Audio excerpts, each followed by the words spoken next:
Welcome everyone to Blacks in Cybersecurity's Village first talk of the day. And my name is Sydney. I'll be your MC for the entire day and also for this talk. I kind of just want to get the day started off with a joke, and then I'll introduce our first speaker, and then we're going to go ahead and get started. So, what did one slice of bread say to the other before the race? You're toast. All right, so with my first joke of the day out the way, I'll be introducing our first speaker. It is my pleasure to introduce Levone Campbell, a recognized cybersecurity expert specializing in the intersection of artificial intelligence and social engineering attacks. With over 18 years of experience in threat intelligence and defensive strategy, Levone has advised Fortune 500 companies and government agencies on how to stay ahead of evolving threats. Today, Levone will be sharing his talk titled Hooks and Hooks, How AI is Revolutionizing Both Phishing Attacks and Our Defenses. In this session, he will explore how AI is not only enabling attackers to scale phishing campaigns, but also aiming defenders with smarter and faster tools. Expect a fascinating look into the dual-edged nature of AI in cybersecurity. Please join me in welcoming Levone Campbell.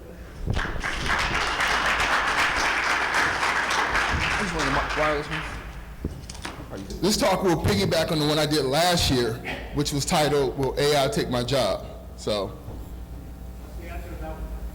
you'll see in this one. All right, let's go ahead and get started. She gave a lovely introduction about myself. Like she said, I have over 20 years experience in this particular industry. I've spoken all over the world. I've been a featured speaker for a lot of conferences. All of that, I'm a dad, I'm a husband. I'm a proud alumnus of North Carolina A&T State University. So all my HBCU attendees, let me know if you're here. This actually is very important to me too. This is our 5-year anniversary of BIC in the Village. 5. So we're celebrating. That's why you see all the university decor in our village. But because this is important, because I was the first speaker for BIC. I walked through the door, I met Michaela. One of the guys kind of skipped out on her, so I wrote a talk in 15 minutes, and that was my talk. So to me, it feels good to be the first speaker for today. Starting out. Thank you. I'm also proud to announce that I am part of the BIC family now. They have recruited me to come in, and you see my wonderful title, but I'm now just a coordinator for HBCUs, hopefully trying to establish BIC chapters at HBCUs, and then we'll move on from there. But I am so proud to be in that position and a part of this team, because it definitely makes a difference. So let's get to the meat of it. We're going to do a basic overview of what phishing has been in the digital era. We're going to talk about AI's dual role in aiding attackers, and as well as helping us being good defenders. And then we'll just basically explore the arms race right now between AI and then phishing and AI-powered defense, and where we are versus where the attackers are. So it's kind of like a scale we got to look at. So pretty much traditional phishing. We've seen email-based scams, the Nigerian-based scams. Then it gets into more modern phishing techniques. They're using Dropbox, they're using different trusted tools. Then you start seeing more targeted spear phishing. Rather than just blasting emails out to the entire company, they start going after big fishers, which is basically whaling. Now we got suspicion. Now you're getting fake text messages on the phone. Who got the toll roll text? Who fell for it? Got it. Then you have, people are doing, phishing with the voice, cloning, using legitimate emails. I've seen in our organization where they clone the president's email and go after the secretary, or go after some other loyal executive. The last one, this has kind of become a big thing now, where business emails are being compromised. So if you're like a SaaS provider, or you offer a service for a company, you have customers, and that customer is compromised, now you're supposed to trust those emails coming to your environment. That's a big thing now.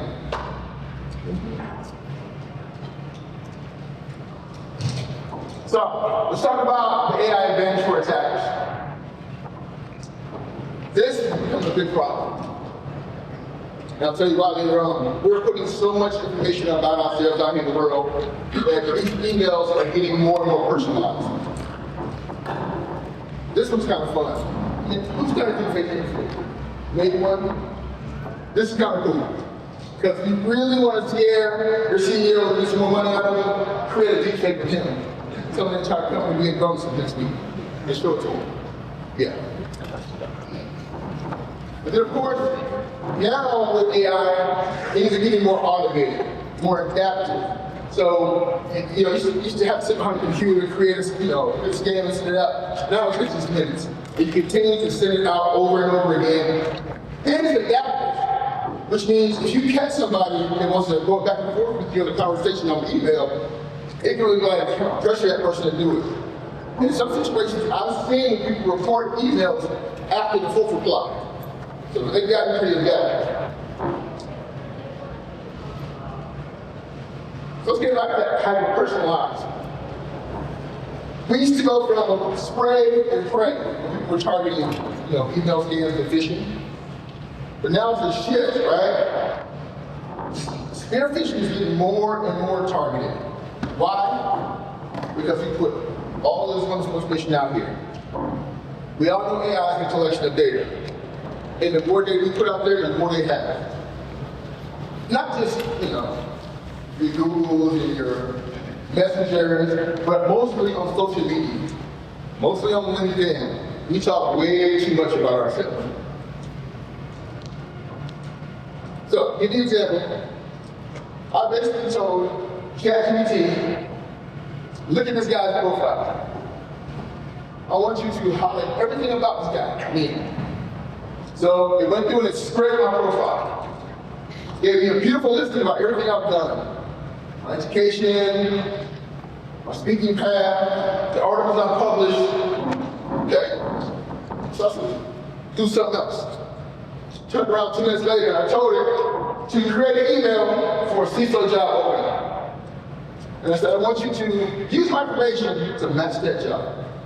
And it's got a beautiful email that I can send myself and put a link in to tell me to go and apply for the job. So, that's how easy. I did that entire process in like 3 minutes. So if you want to get personalized, you can take somebody's LinkedIn profile, you can take their Facebook, you can take Instagram. You can point, chat each 2 weeks, say, scrape these profiles, tell me everything I need to know. Now you've got the target. This is the part that gets me. We understand that. We put a lot of stuff out there. But we do way too much. You guys know what these are? These are action figures. You saw all those social media people creating. We give out way too much information. If you start talking about our likes, I love coffee, I love to play chess, I'm a dork. Anyway, we put too much information out there. And when you're doing this in ChatGPT, now you have a more clear profile of who that person is. You can dig into the interests and likes. But when I saw this, I was like, oh my God, I'm just giving them more information. Also, with ChatGPT, there's tools for creating these flawless emails. No more misspellings, the grammar's perfect. Typically, the space you look for when you're having scams and stuff like that coming from different countries. The English might be a little offset, maybe be broken a little bit, but now with these language models, it's perfect. It's hard to distinguish now. So, one of my favorite quotes is someone asked ChatGPT to create a riddle explaining the phishing attack launched by ChatGPT. And it put out this, it says, I am a weapon of the mind, used to manipulate and deceive. I can make people believe in anything, no matter how hard they try to see what I am.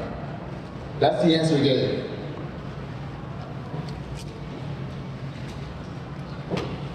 There was a study done by Hunt, and it basically said, can AI create a better phishing email than a human? So they pretty much created one themselves, and then they asked AI to do the same thing. Human versus AI. As part of that study,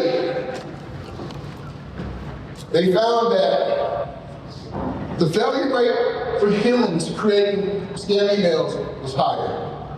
They said AI was at 2.9, so it's there, but it's, still better than human.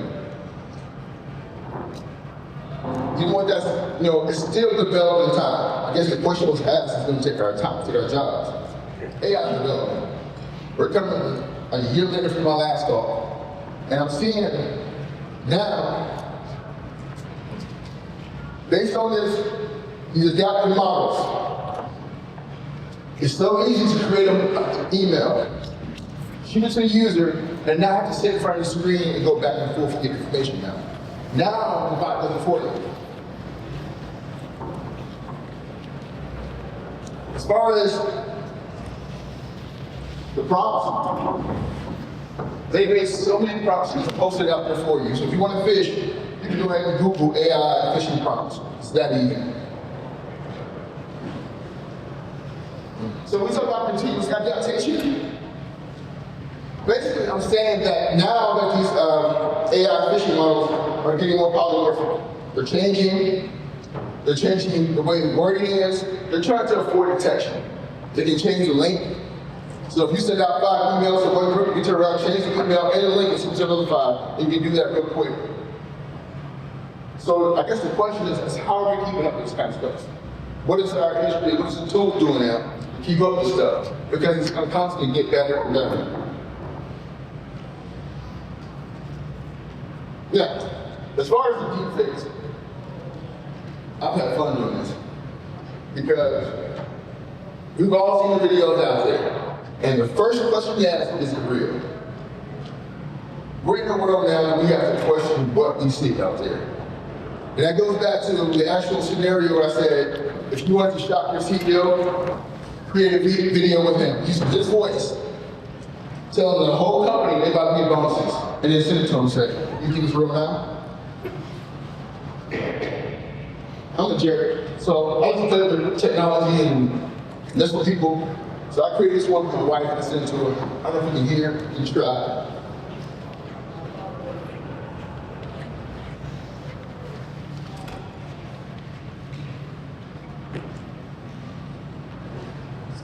No, I'm not getting the audio. But I pretty much sent it to her, told her to go to the store, get all the stuff that I needed. So some pork rinds, some shrimp. She called me, she's like, idiot, I know you're allergic to pork and I know you're allergic to shrimp. She's like, what caused you to do this? And I was like, I just wanted to show you how easy it was. So, I mean, it's crazy. You have to do all kinds of things. You change the language, you have to speak different tones. So imagine this stuff that's out there. If you go back to the thing, like, we've seen the scams where they reach out to the secretary, pretend to be the boss, and say, hey, I need you to buy me some gift cards now. Imagine now she got a voicemail with the boss's real voice in it. Imagine he sent an email to some of his underlings to say, I need you guys to have a meeting downtown. It's a completely fake meeting. So there's a lot going on with this deep fake stuff. Hello, honey. Can you please stop the store to get me some pork skins and a pound of shrimp for dinner tonight?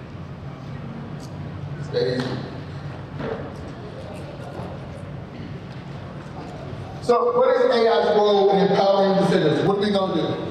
I sat here and talked to you about everything that's out there now, everything AI is doing in phishing. What are we doing as defenders? Well, we talk about threat detection and prevention. What we have to kind of counter that is like anomaly-based detection, malware detection, phishing detection. And when we look into the incident response things, we got automated playbooks, doing root cause analysis.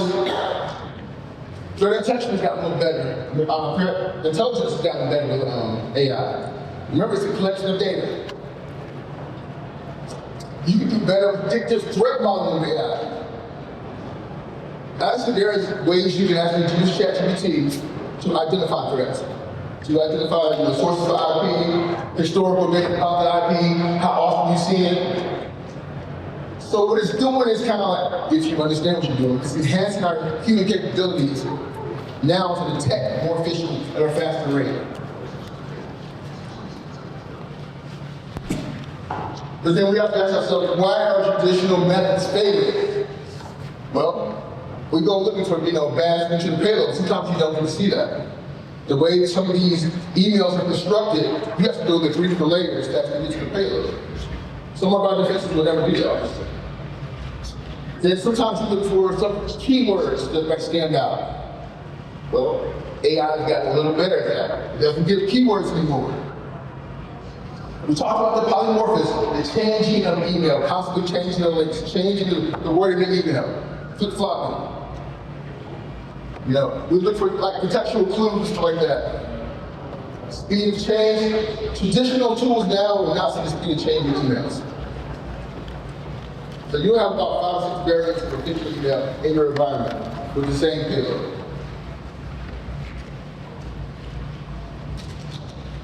So now AI is offering behavioral-based anomaly detection. It does machine learning models now, and it can do predictive threat modeling. Now, I don't want to get into too many tools. I don't want to talk about commercialized tools here, but I'll give you small examples of some stuff. Everybody knows what this is, anyway. The problem with this is malware analysis is so generic. It tells you what might be bad. Well, truth be told, it might be, but depending on how your operations are at your job, everything may be bad in your environment. So, sometimes I see these tools and they get very vague. They may tell you this might be bad. But if you do not understand your own environment at work, and if everything is bad in your environment, this is a wash. Now, one particular email tool has a really good AI analysis. I'm not going to say the name up here, but it will actually break down the attack analysis, tell you the traffic of the link, not just in your environment, but worldwide. It talks about your machine learning, the confidence level, how high it is, and it also does an investigation on the sender. If there's any historical information about the sender. So this is an example of a good one, because it will identify all the areas you would dig into to identify a phishing threat. So you can see now the adaptation of AI and some of our tools. Some of it's good, some of it sucks. But you have to understand, when it sucks, it may not be the tool. It may be the way you do business.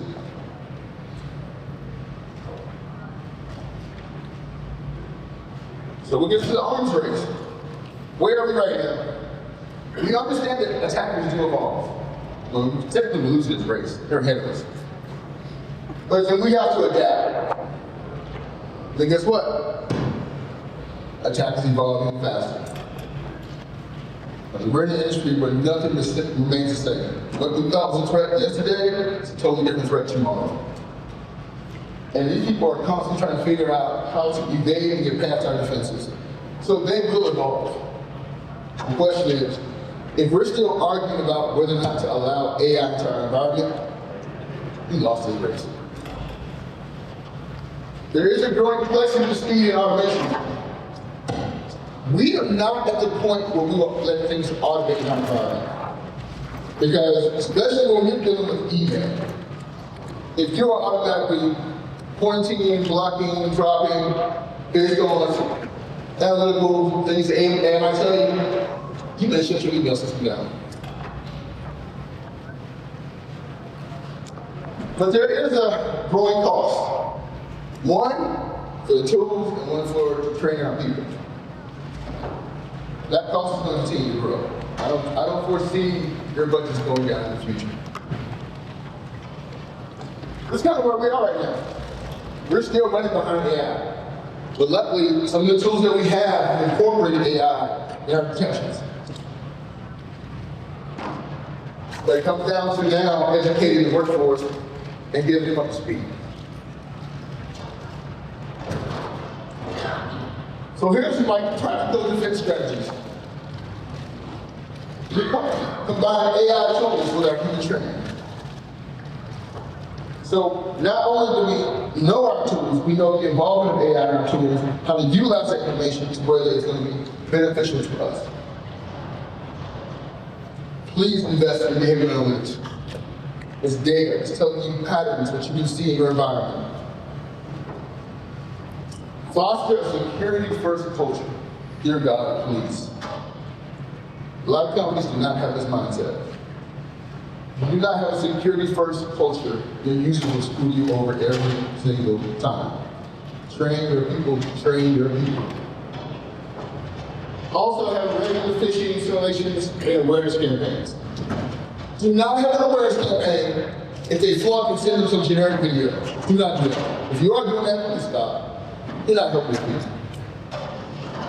And if you do have an awareness campaign, do something related to your business. Do something related to your users going to know, maybe I should ask questions about. Use internal type emails, something that deal with, you might click on.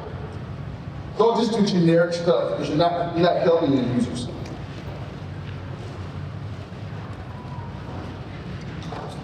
So, key takeaways. AI will amplify both phishing and protection capabilities. Basically, it's only going to get worse in our attacks. It's only going to get more progressive and more sophisticated. The question is, can we do better in our protection capabilities? Can we use the analytics? Can we use the AI to advance what we're doing in our environments? Can we? We have to be proactive and use multi-layer of defense.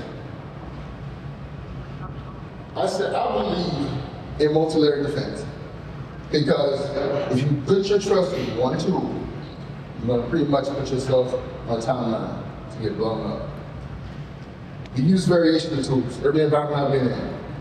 We stack tools because the more sophisticated they do on their phishing campaigns and their techniques, the more and more they're going to get around what we have in our environment. Humans still play a critical role alongside machines. We not only have to train our people to be more efficient using AI and detecting phishing, but we also have to train our users on the other end. Don't source code into ChatGPT. We really have to focus on the human element because the speed out of control, if we leave somebody behind, that's going to be the one that gets in trouble. But here I'm going to open up for questions, but I have a question though. What role do you see AI playing in organizations in cyber strategy for you? Floor is open.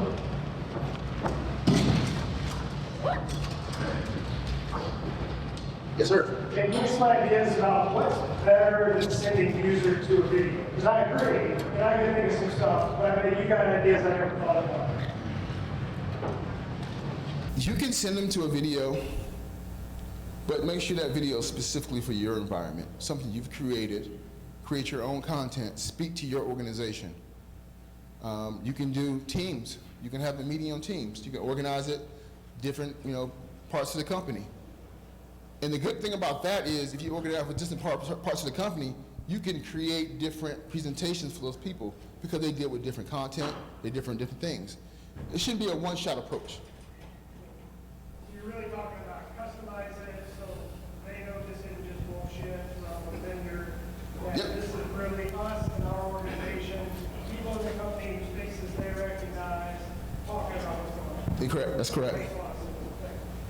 Yes, sir. So let's expand that a tiny bit. In our organization, we actually use AI to help combat phishing. Oh man, you want me on? Okay, this one's recorded now. All right. So in our organization, we do combat phishing with layers. So most people use Exchange. I'm not giving up much by telling anybody that. So EOP it removes about 38% of our messages with traditional defenses. Beyond that, we actually do have some other tools that have some AI capabilities. On average, we see about 2,400 campaigns, not messages, campaigns, come through that are removed by AI. So as we do that and we start to get into the training strategy, all right, here's the challenge.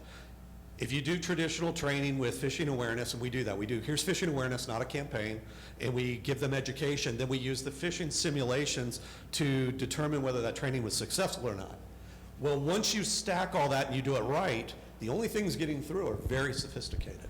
So how do you train people for the sophistication of what's actually getting through? That is a great question. And that's where you have to come to more of a security as a priority type approach. And I tell my users to question everything.